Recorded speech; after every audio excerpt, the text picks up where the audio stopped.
Aku bukan perempuan yang mudah goyah. Aku ibu dari seorang anak. Istri dari lelaki yang selama ini tak pernah menyakitiku.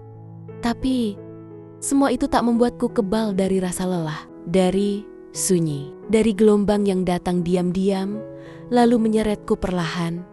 Malam itu seperti malam-malam lainnya di rumah sakit. Lampu-lampu redup di lorong, aroma antiseptik, dan suara monitor yang berdetak stabil menjadi musik latarku bekerja. Aku berjalan menyusuri bangsal, memeriksa pasien, mencatat laporan rutinitas yang sudah melekat lebih dari 10 tahun, hingga aku bertemu dia, Dika, dokter muda yang baru ditempatkan di IGD. Wajahnya bersih, kulitnya cerah, senyumnya santai tapi menyimpan sesuatu yang membuat dada ini terasa hangat aneh. Pertemuan pertama kami tak istimewa, hanya selembar kertas rujukan yang ia sodorkan sambil tersenyum.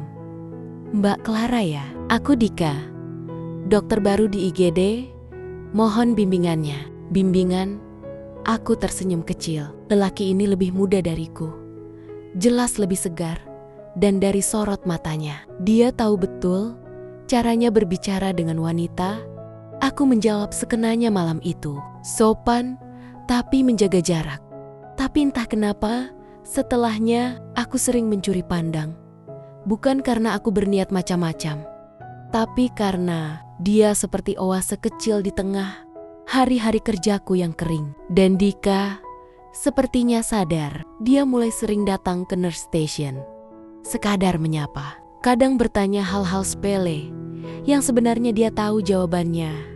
"Mbak Clara, pasien di ruang 3 itu perlu kontrol lab nggak ya?" Pertanyaannya mudah, tapi kenapa cara dia menatapku membuat wajahku terasa panas. Aku tertawa kecil saat mengingatnya malam ini. Duduk di ruang istirahat perawat, meneguk teh yang sudah dingin, dan mencoba menenangkan jantungku yang berdebar tanpa alasan jelas. Aku tahu ini berbahaya, tapi aku juga tahu. Aku mulai menantikan malam-malam saat kami bertugas bersama. Bukan karena tugasnya, tapi karena dia, Dika. Awalnya hanya senyum, lalu sapaan, lalu candaan kecil yang entah sejak kapan mulai menimbulkan rasa yang asing di dalam dadaku. Dan dari semua malam yang pernah aku jalani, malam-malam bersamanya terasa paling hidup. Semakin sering kami satu shift malam, semakin sulit rasanya menjaga batas. Dika tahu caranya hadir tanpa terlihat, terlalu terang, seperti bayangan yang pelan-pelan menyusup, membaur, lalu menetap tanpa permisi. Aku tak pernah lupa malam itu. Hujan turun deras sejak sore, membasahi kokek-kakak rumah sakit, dan menyelimuti bangunan ini dengan hawa dingin yang menusuk. Seorang pasien meninggal, dan suasana IGD terasa berat. Aku dan Dika duduk berdua di ruang istirahat. Setelah semua selesai, dia menyodorkan segelas kopi hangat padaku. "Biar gak kedinginan, Mbak. Kopinya hitam kayak mataku," katanya sambil tertawa kecil. Aku ikut tertawa, walau senyumku menahan gugup. Kupikir dia akan pergi setelah itu. Tapi tidak, dia duduk di seberangku, memandangku lama. Aku bisa merasakan matanya menjelajah wajahku, leherku, tangan-tanganku yang menggenggam gelas. Mbak Clara pernah ngerasa pengen dimengerti, tapi gak tahu harus cerita ke siapa. Pertanyaannya menembus sesuatu dalam diriku. Dan entah mengapa, malam itu aku menjawab jujur. Mungkin karena aku lelah, atau mungkin karena aku ingin dimengerti, bahkan jika itu oleh orang yang salah. "Pernah," jawabku pelan. Dan itu menjadi awal dari segalanya. Ia tak menyentuhku malam itu, tapi ada sentuhan yang jauh lebih kuat dari sekadar fisik. Tatapannya, senyumnya, cara dia menatapku seolah-olah aku satu-satunya yang ada di ruangan itu. Malam-malam berikutnya, godaannya makin terasa jelas. Kadang dia sengaja berdiri terlalu dekat, kadang jarinya menyentuh lenganku saat berbicara, dan aku, perempuan yang seharusnya tahu batas, malah menunggu-nunggu saat-saat itu. Aku ingat satu malam di ruang perawatan sepi. Kami sedang membereskan alat bersama. Tangannya tak sengaja menyentuh pinggangku, atau mungkin sengaja, dan aku tidak mundur. Ia menatapku lama, lalu berkata pelan, "Kalau aku bilang aku pengen cium kamu, Mbak Clara akan marah nggak?" Aku tak menjawab, tapi aku juga tidak pergi. Dan dalam keheningan yang terasa panas itu, bibir kami akhirnya bertemu. Ciumannya lembut, tapi juga penuh, panas, mengguncang, dan saat dia menarik tubuhku lebih dekat ke dadanya, aku tahu semuanya sudah terlambat untuk dihentikan. Aku tahu ini salah, tapi di sisinya, aku merasa seperti perempuan lagi.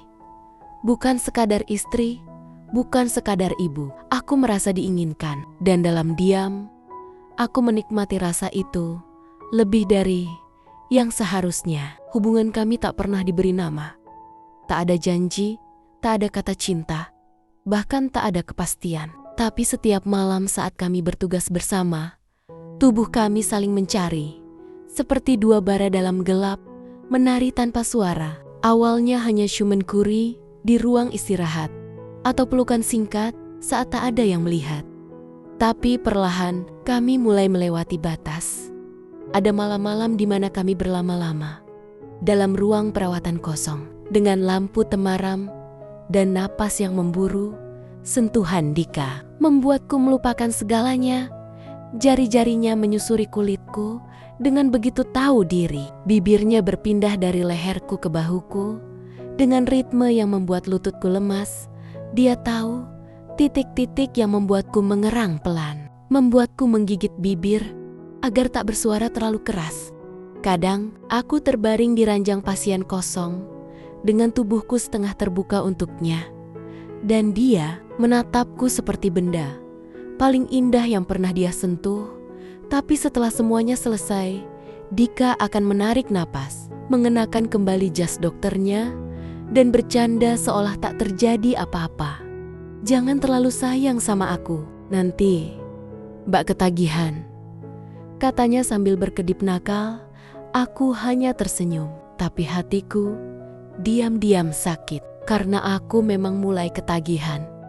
Bukan hanya pada tubuhnya, tapi pada perasaan yang muncul setelahnya.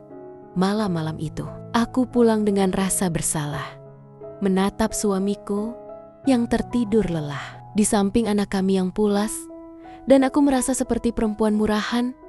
Tapi yang lebih menakutkan, aku tahu jika malam itu terulang, aku akan tetap memilih pergi bersamanya lagi. Dika tidak pernah membahas arah hubungan kami. Dia tetap jadi Dika yang genit pada semua perawat, yang suka bercanda gila, suka menggoda, suka menyentuh. Tak hanya aku, tapi saat bersamaku, dia bisa sangat intens, sangat penuh. Dan itu membuatku bingung, aku ini apa? Aku tak berani bertanya, takut mendengar jawabannya. Karena aku tahu, kalau aku mulai bicara soal rasa, maka segalanya bisa hancur.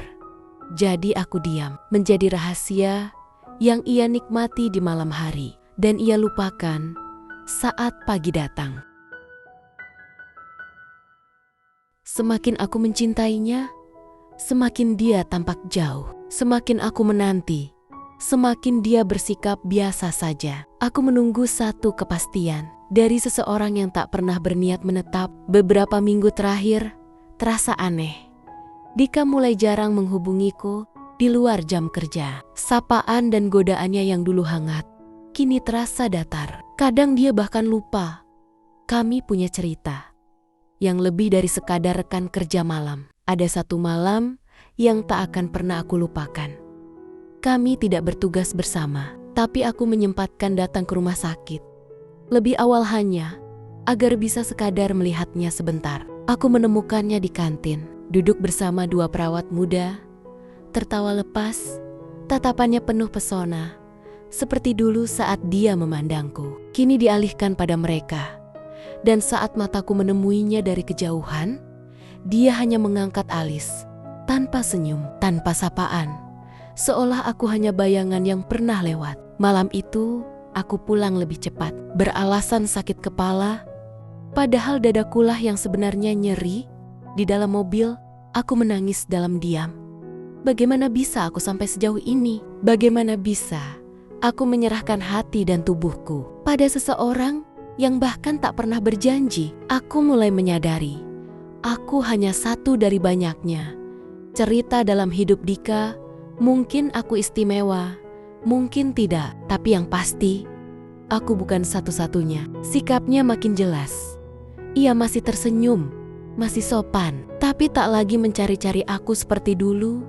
Tak ada lagi sentuhan di balik tirai, tak ada lagi napas panas di leherku saat kami menyelinap di ruang kosong. Dan kemudian, kabar itu datang, Dika dipindah tugas ke rumah sakit pusat bulan depan. Tahu belum? Ujar seorang rekan perawat padaku. Sambil tertawa kecil, aku hanya tersenyum.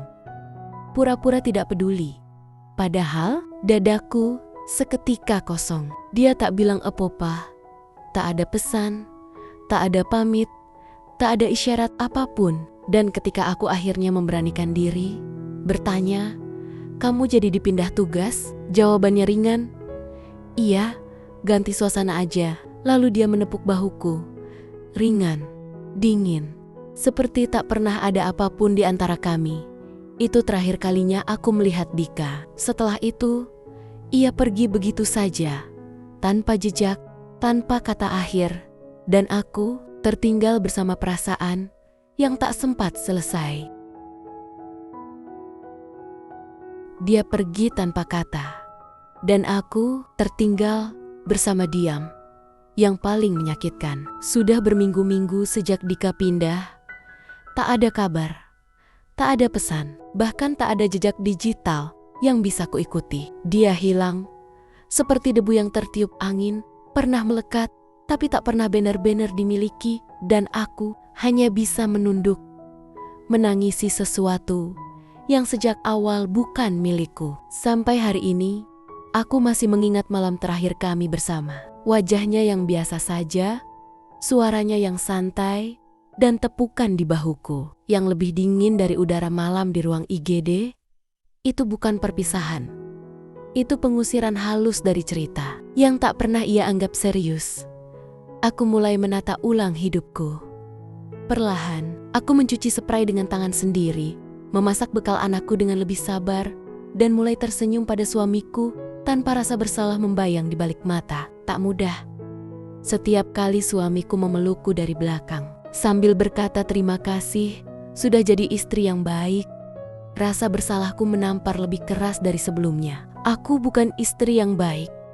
Aku pernah menjadi perempuan lain di malam hari. Aku pernah memberi tubuhku, hatiku, dan bahagiaku pada laki-laki yang bahkan tak mencintaiku. Tapi, mungkin dari semua kesalahan, aku belajar sesuatu, bahwa tak semua rasa harus diperjuangkan, bahwa tak semua debar harus diikuti, dan bahwa menjadi setia bukan karena tak tergoda, tapi karena memilih untuk kembali.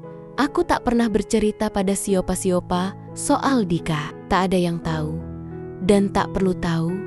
Biarlah semua terkubur di malam-malam yang telah berlalu. Kini, setiap pagi saat aku melihat anakku tertawa, atau saat suamiku memelukku, dalam kelelahan kami yang nyata, aku tahu, aku sudah pulang.